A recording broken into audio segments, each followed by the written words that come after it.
नमस्ते बच्चों। तो हम देख रहे हैं छठी कविता जरा प्यार से बोलना सीख लीजिए। उसके कवि है रमेश दत्त शर्मा जी।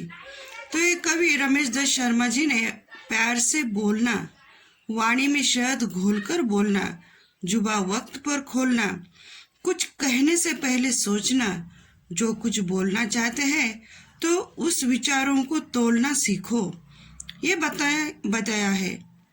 पिछले वीडियो में हमने यहाँ तक देखा था। आज हम आगे की गजल देखने जा रहे हैं। तू तड़क हो या फिर हो तू मैं, अपने आप को टोकना सीख लीजिए। कवि कहते हैं कि कुछ भी बोलना या झगड़ा नहीं करना चाहिए। तू मैं या झगड़े से अपने आप को हमें रोक लेना चाहिए, क्योंकि क्या होता है, बातचीत के दौरान वैचारिक मतभेद हो तो एक दूसरे पर आरोप प्रत्यारोप की स्थिति उत्पन्न होती है और अपने आप को टोक कर चुप रहना सीख लेना चाहिए। पटाखे की तरह फटने से पहले रोशनी के रंग घोलना सीख लीजिए। कवि कहते हैं कि बिना सोचे समझे बरसने यानी पटाखे की तरह फटने से पहले हमें रोशनी के रंग में मिलना घुलना सीख लेना चाहिए। यानी कि मित्र किसी भी परिस्थिति में दूसरे पर क्रोध में फट पड़ने के स्थान पर प्यार का प्रकाश फैलाना कहीं उचित है, क्योंकि क्रोध की प्रतिक्रिया में क्रोध ही मिलेगा और बात हाथ से निकल जाएगी। ये कवि का कहना है। कटु वचन तो सदा बोते हैं काटे, मीठी बोली के गुल रोपना सीख लीजिए। यानी यहाँ कवि कहते हैं कि ये जो कटु वचन है, अगर हम किसी से कड़वी बात यानी दिल दुखाने वाली बात करेंगे, जो बोएंगे वही पाएंगे। वैसे ही हमसे भी सामने वाला कड़वी बातें करेगा, इसलिए हमें मीठी बोली में बोलना सीख लेना चाहिए। यानी कि कभी नहीं भूलना चाहिए कि कड़वी बोली हमेशा संबंध बिगाड़ती है। कटु वचनों से कांटे ही मिलते हैं। कटु वचन ऐसे बीज है जिसके फल स्वरूप कांटों रूपी फसल ही मिलती है। इसलिए कटु वचनों का त्याग करके मीठी बोली रूपी फूल के पौधे लगाना चाहिए। बात बेबात कोई चुभने लगे तो बदलकर उसे मोड़ना सीख लीजिए। यह कवि कहते हैं कि हमें यदि कभी किसी की बात बुरी लगे और मन को चुभने लगे तो उस बात को उसी वक्त बदल देना चाहिए, उस बात को मोड़ना सीख लेना चाहिए। तो और क्या कहते हैं कि बात बेबात, यदि बात करते करते कोई प्रसंग ऐसा आ जाए कि किसी की बात आपको या आपकी बात दूसरों को चुभने लगे, तो बात को प्यार से मोड़ पर लाना सीखो, ताकि वातावरण की कटुता दूर हो जाए और हमारे इसमें बेबात पर झगड़े ना हो।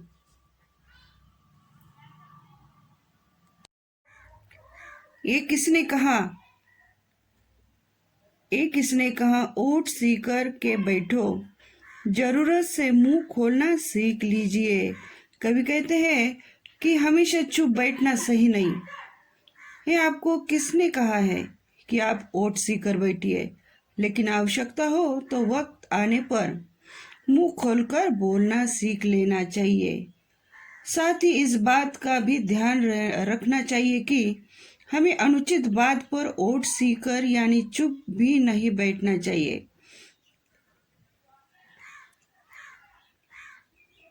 हमें अनुचित बात पर ओट सीकर यानी चुप भी नहीं बैठना चाहिए। कहीं कोई किसी प्रकार का अन्याय कर रहा हो या अत्याचार हो रहा हो तो उस समय चुप रह जाना भी अन्याय ही होगा। हमें ऐसी परिस्थिति में डटकर जोरदार शब्दों में उसका विरोध करना सीख लेना चाहिए। इस तरह हमारी यहाँ कविता पूरी हो गई है। तो बच्चों, अभी तक आपने मधुबन का स्वाध्याय पूरा किया होगा।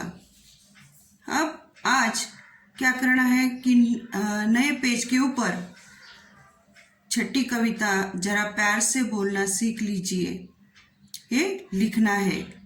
अच्छी तरह से नंबर डालने का,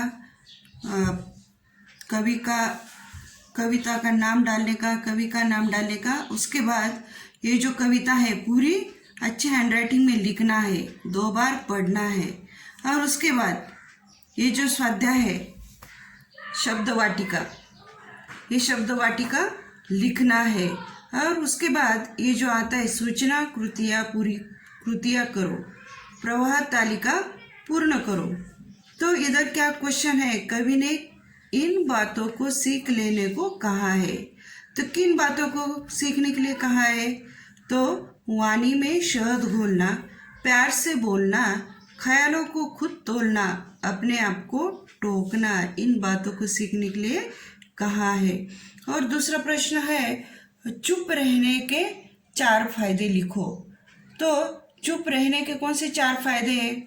ऊर्जा की बचत होती है, समय की बचत होती है, मन मुटाव होने की संभावना कम होती है, ऊर्जा को सकारात्मक कार्य में लगाया जा सकता है। इन 4 फायदे चुप रहने से मिलते हैं। उसके बाद क्या है? नंबर 2 उत्तर लिखो। तो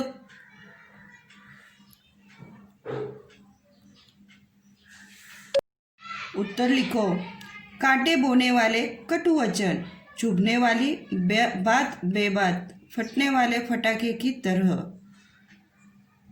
उसके बाद प्रश्न क्रमांक 4, कविता की अंतिम 4 पंक्तियों का अर्थ लिखो। अपने शब्दों में उस 4 पंक्तियों का अर्थ लिखना है। उसके बाद प्रश्न क्रमांक 5, कविता में आए इस अर्थ के शब्द लिखो।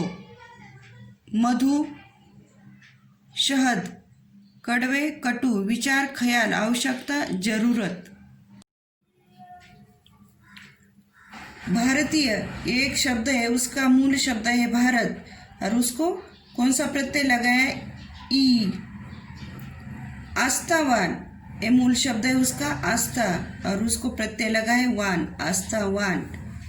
व्यक्तित्व, उसका मूल शब्द है व्यक्ति, उसको प्रत्यय लगा है त्व, व्यक्तित्व। स्नेहिल, वो मूल शब्द है स्नेह, उसको प्रत्यय लगाया गया है इल, स्नेहिल। और उसके बाद बेबात, उपसर्ग है बे और मूल शब्द है बात, बे बात। निराधार, निर आदर, निरादर। प्रत्येक, प्रति एक, प्रत्येक। सुयोग, सुयोग। इस तरह आपको ये सब कंप्लीट करना है। उपयोजित लेखन में यातायात की समस्याएं एवं उपाय, इस विषय पर आपको एक निबंध लिखना है। 20-25 लाइन में निबंध लिखो। और उसके बाद आता है मैंने समझा।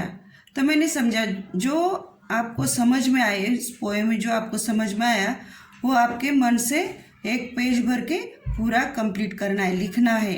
ये सब आपका होमवर्क है। यहाँ हमारा सब पोएम और क्वेश्चन आंसर ख़त्म हो गया। अभी नोटबुक के अंदर अच्छी हैंडराइटिंग में लिखना है। बाय।